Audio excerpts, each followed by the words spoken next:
صبح کی نماز کیوں فرض ہوئی؟ فجر کی نماز نہیں پتہ کسی کو؟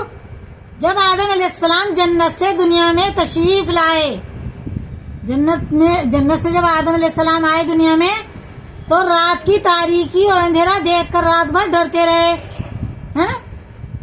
جب دن میں آئے تھے اللہ تعالیٰ کے ساتھ، دن میں آئے تھے، لیکن جب شام ہو گئی نا، ایسا اثر کا ٹائم تھا، تو جب دن چھپتا چلا گیا، مغرب ہو گئی، عشاء کا ٹائم ہو گیا، رات ہو گئی، تو آدم علیہ السلام نے کبھی اندھیرا دیکھا نہیں تھا، تو آدم علیہ السلام بہت زیادہ ڈرے رہے، پوری رات ڈرتے رہے۔ کیوں؟ اکیلے تھے، جنت میں تو دو تھے، ماں ہوا بھی تھی ساتھ میں، لیکن یہاں پہ دنیا میں صرف اکیلے آدم علیہ السلام تھے۔ ماں ہوا الگ ہو گئی جدے میں، اور آدم علیہ السلام سری لنکا میں، دونوں الگ۔ وہ جانور، جنگل، کبھی اندھیرا دیکھا نہیں آدم علیہ السلام نے، بہت ڈرتے رہے پوری رات۔ رات کی تاریکی اور اندھیرا دیکھ کر رات بھر ڈرتے رہے، اور خوف کی وجہ سے تمام رات روتے رہے، کیونکہ وہ تو جنت کے رہنے والے تھے۔ اگر ہمیں کوئی جنگل میں بٹھا دے ہمیں ڈر نہیں لگے گا؟ گھر میں ہی کوئی نہ ہو، کبھی کبھی تو گھر میں ہی ڈر لگ جاتا۔ آدم علیہ السلام تو پوری دنیا میں اکیلے انسان تھے، پوری دنیا میں سب سے پہلے انسان تھے آدم علیہ السلام، انہیں کتنا ڈر لگ رہا ہوگا، اور وہ بھی جنت میں رہنے والے، جہاں کبھی اندھیرا ہی نہیں ہوتا، جنت کے رہنے والے تھے۔ انہوں نے رات اور اندھیرا کہاں دیکھا تھا؟ جب صبح ہوئی اور رات کی تاریکی کافور ہوئی، یعنی تاریکی دور ہوئی، اندھیرا، اور صبح اجالا ہونا شروع ہوا، تو آپ کی وحشت دور ہوئی، تھوڑا ڈر ختم ہوا، دن نکلتا چلا گیا۔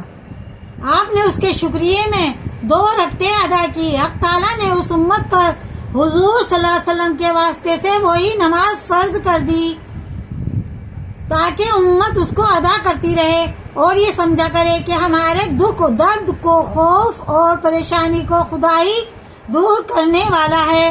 یہ سوچے کتنا بھی ہمیں غم ہے، رنج ہے، خوف ہے، ڈر ہے، تو ہمیں اللہ ہی ہمارا دور کرے گا۔ ہمیں فجر نماز پڑھنی چاہیے، ٹھیک ہے نا؟ اور صبح بھی ہوتی ہے، اجالا بھی ہوتا ہے، اس کے بعد نماز فرض کر دی تاکہ امت اس کو ادا کرتی رہے اور یہ سمجھا کرے کہ ہمارے دکھ، درد، کو خوف و پریشانی کو خدا ہی دور کرنے والا ہے۔ حضرت آدم علیہ السلام نے رات کی تاریکی سے نجات پا کر شکریہ ادا کیا تھا۔ 2 رکعت پڑھی تھی آدم علیہ السلام نے۔ کب پڑھی تھی؟ جب اجالا ہوا، رات دور ہوئی، تو آدم علیہ السلام 2 رکعت پڑھی تھی۔ اس لیے ہم پہ بھی، ان کی اولاد پہ بھی فرض ہو گئے 2 فرض صبح کے۔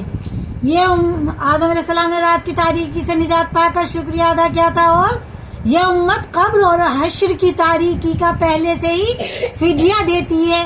ابھی ہمارے حشر اور قبر میں اندھیرا ہونے والا ہے نا، اس کو دور کرنے کے لیے فجر کی نماز اللہ نے ہمیں دے دی۔ شکریہ بعد میں ہوتا ہے اور فدیہ پہلے۔ حضرت آدم علیہ السلام رات کی تکلیف اٹھا چکے تھے، اور یہ امت قبر و حشر کی تاریکی سے فدیہ دے کر پہلے ہی محفوظ ہو جائے۔ صبح کا وقت غافل دنیا داروں کے آرام کا ہے، کیونکہ رات میں وہ کھیل تماشوں میں مصروف رہتے ہیں۔ جو لوگ دیر سے سوتے ہیں، ٹی وی دیکھتے ہیں، موبائل میں گھسے رہتے ہیں، یا کھیل تماشوں میں جاتے ہیں، میلہ دیکھنے جاتے ہیں، تو وہ دیر میں سوئیں گے تو جلدی اٹھ جائیں گے؟ نہیں اٹھیں گے۔ جسے نماز کی فکر ہوگی وہ جلدی اٹھے گا۔ کہاں تھے؟ اللہ تعالی نے اپنے نیک بندوں کو بروں سے علیحدہ کرنے کے لیے صبح کی نماز فرض کی، تاکہ نمازی آدمی بے نمازیوں کو اس وقت سوتا ہوا چھوڑ نماز پڑھ کر اپنے رب کو راضی کر لیں۔ اللہ تعالیٰ نے فجر نماز کیوں کی؟ جو رات بھر سویا نہیں، آدھی رات سویا، دیر سے سویا، وہ تو سویا پڑا ہوا ہے، دیر سے ہی اٹھے گا، دیر سے سویا۔ اور جو نمازی ہوگا فکر سے جلدی سوئے گا، مجھے صبح اٹھنا ہے۔ اگر دیر سے بھی سوئے گا وہ جلدی اٹھ جائے گا، اللہ کے حکم سے، اور نماز کے لیے جائے گا۔ اللہ تعالیٰ اپنے سامنے کھڑا کر لیتا ہے اس کو، وہاں پہنچ کر سب مل کر عبادت الہی کرے۔ اسی طرح قیامت کے روز نمازی لوگ بے نمازیوں کو روتا ہوا چھوڑ کر جنت میں پہنچ کر دیدار الہی سے مشرف ہوں۔ کل قیامت میں بھی کیا ہوگا؟ جیسے یہاں سوتے رہتے ہیں سب، نمازی نماز پڑھنے چلے جاتے ہیں، کل قیامت میں کیا ہوگا؟ بے نمازیوں کو چھوڑ کے نمازی جنت میں چلے جائیں گے، اللہ کا دیدار کریں گے، بے نمازی روتے رہ جائیں گے وہاں بھی۔ تو اس سے بچنے کے لیے ہمیں کیا کرنا ہے؟ نماز پڑھنی ہے۔ فجر کی نماز اسٹارٹنگ میں ضرور پڑھنی ہے انشاءاللہ، اور چاروں پھر۔ صبح کا وقت دیدار الہی کے وقت سے خاص مشابہت رکھتا ہے، اس لیے اس وقت نماز بالخاص دیدار الہی کی دعا ہوئی، کیونکہ جب دیدار صبح کی نماز ایسا وقت ہے یہ صبح کا جیسے جنت کا وقت ہوتا ہے، ٹھیک ہے نا، اور اللہ کا دیدار کا وقت، مشابہ وقت ہو کو مناجات اور دربار کی حاضری کے لیے ملا تو یقیناً اس کے بدلے میں اصلی دیدار حاضری بھی نصیب ہوگی۔ جب ہمیں فجر نصیب ہوا صبح کو کہ اللہ کے گھر جاؤ نماز پڑھو تو انشاءاللہ اللہ کا دیدار بھی ہمیں نصیب ہوگا اگر ہم فجر پڑھیں گے۔ قرآن شریف کی بخاری شریف کی حدیث ہے، حدیث پاک کا مفہوم ہے، اے لوگو قیامت کے دن تم اپنے رب کی آمنے سامنے ہو کر زیارت کرو گے۔ کس کے سامنے؟